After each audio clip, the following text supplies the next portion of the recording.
ഒരു ഉത്ഥാനത്തിൻ്റെ അനുഭവം നമുക്കും നമ്മുടെ കുടുംബത്തിനും നമ്മുടെ കുടുംബത്തിൻ്റെ തലമുറകളുമായിട്ട് നിൽക്കുന്ന ചില വിഷയങ്ങൾക്കൊക്കെ ആവശ്യമായിട്ട് വരുന്നത് ഇവിടെയാണ്.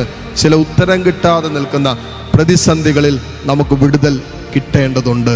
ദൈവമറിയാതെ ഒന്നും നമ്മുടെ ജീവിതത്തിൽ സംഭവിക്കുന്നില്ല, ഉറച്ചു വിശ്വസിച്ചു.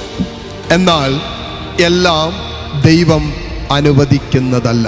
ദൈവം അറിയാതെ ഒന്നും സംഭവിക്കുന്നില്ല. പിശാച് പോലും നമ്മുടെ മേൽ പ്രവർത്തിക്കണമെങ്കിൽ ദൈവം അറിയും. പക്ഷേ എല്ലാം ദൈവം അനുവദിക്കുന്നതല്ല. നമ്മുടെ സ്വതന്ത്ര തീരുമാനം കൊണ്ടും നമ്മുടെ ആലോചനകൾ കൊണ്ടും നമ്മുടെ അഹങ്കാരം കൊണ്ടും നമ്മുടെ അലസത കൊണ്ടും നമ്മുടെ സ്വാർത്ഥത കൊണ്ടൊക്കെ നമ്മൾ നമ്മുടെ ജീവിതത്തിൻ്റെ മേൽ സ്വന്തമാക്കിയിട്ടുള്ള ചില പാപത്തിൻ്റെ നൈമിഷിക സുഖങ്ങൾ സമ്മാനിച്ച കെട്ടുകൾ നമ്മളിലും നമ്മുടെ കുടുംബങ്ങളിൽ ഉണ്ടാകും.